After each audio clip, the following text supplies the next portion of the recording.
வணக்கம், வாழ்க மகிழ்வுடன். இது சிபிஎல்லின் சிந்தனை களம். தினம் ஒரு திரவியம், மனதுக்கும் உடலுக்கும். இன்றைக்கு நாம் கொண்டாடக்கூடிய திரைக்கலைஞர்களை குறித்து பேசுவோம். பொதுவாக திரைக்கலைஞர்கள்னா அவர்களுடைய ஸ்டைல், அவர்களுடைய காஸ்டியூம், அவங்க பயன்படுத்துகிற உடைகள், அவர்களுடைய பழக்க வழக்கங்கள், அவர்களுடைய உணவு, இதை பற்றி மட்டும்தான் நாம் எல்லாரும் தெரிந்திருப்போம்.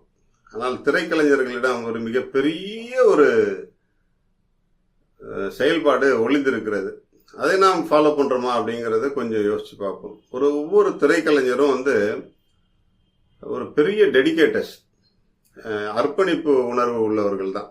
எப்படி அப்படின்னு சொன்னா, ஒரு படத்திற்கு, ஒரு திரைப்படத்திற்கு அவர்கள் புக் பண்ண உடனே, கமிட் ஆன உடனே, சைன் பண்ணதுக்கு அப்புறம் அந்த கால் ஷீட் ஷெட்யூல் முடிகிற வரைக்கும் டைரக்டர் என்னென்னலாம் சொல்றாரோ, என்னென்ன மாதிரியெல்லாம் நடிக்க சொல்றாரோ அப்படிலாம் செய்வாங்க.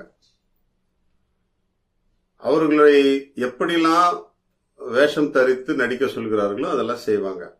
ஏன்னா அவங்க அக்ரிமெண்ட்ல கையெழுத்து போட்டுட்டாங்க, அதுக்கேற்றது போல அவங்க செய்துகிட்டே இருப்பாங்க.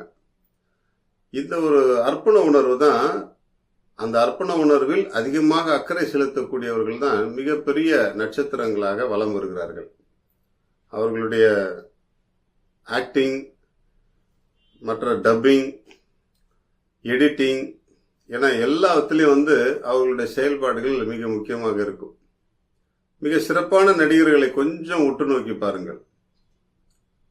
அது எவ்வளவு பெரிய நடிகராக இருந்தாலும் அவர்கள் அந்த இயக்குனருடைய கட்டளைக்கு கீழ்ப்படிந்து அவர்களுடைய எண்ணங்களை, எதிர்பார்ப்புகளை, அவர்கள் எழுதி கொடுக்கிற வசனங்களை அவ்வளவு அருமையாக தேவைக்கேற்ற வகையில் பயன்படுத்தி பேசி நடித்து அந்த வேடத்தை முழுமையாக நிரப்பி கொடுப்பதால் தான் திரைப்படங்கள் வெற்றியடைகின்றன.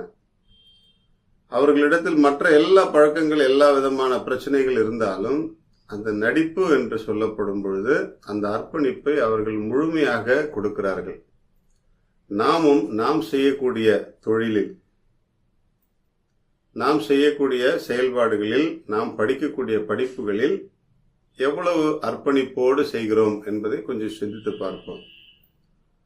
நம்முடைய செயல்பாடுகள் எல்லாம் அர்ப்பணிப்போடு செய்யப்படும் பொழுது நம்மையும் 4 பேர் பார்ப்பாங்க, நம்மையும் 4 பேர் பின்பற்றுவாங்க, நம்மையும் 4 பேர் சுட்டி காட்டுவாங்க, இவர்களைப் போல் வாழு அப்படின்னு சொல்லிட்டு.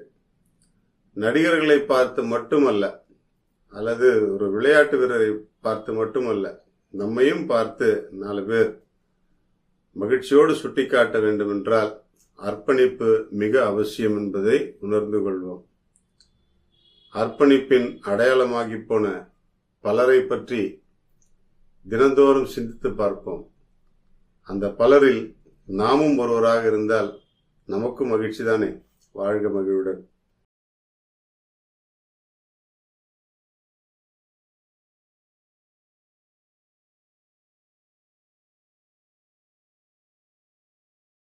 இன்றைக்கும் நம்முடைய உணவில் சேர்க்கக்கூடிய மிளகு பற்றியே நாம் சிந்திப்போம். பல் ஆரோக்கியத்திற்கு மிக சிறந்த ஒரு பொருள் மிளகு. அதனாலதான் மிளகு கலக்காத ஒரு பல்பொடியோ அல்லது பர்பஸையோ அந்த உலகத்தில் இல்லை. எல்லாத்துலயும் அந்த பெப்பர்மெண்டோடைய ருசி நல்லா இருக்கு அப்படின்னு சொல்லிட்டு தான் சொல்லுவாங்க. மிளகும் உப்பும் சேர்ந்து பல்ல தேய்ச்சோம்னா கூட இந்த பல் கூச்சம், பல் வலி, பல்லில் இருக்கக்கூடிய கரைகள், துர்நாற்றம் இதெல்லாம் நீங்கி நம்முடைய பல் பளபளப்பாக இருக்கும், வாய் சுகாதாரமாக இருக்கும்.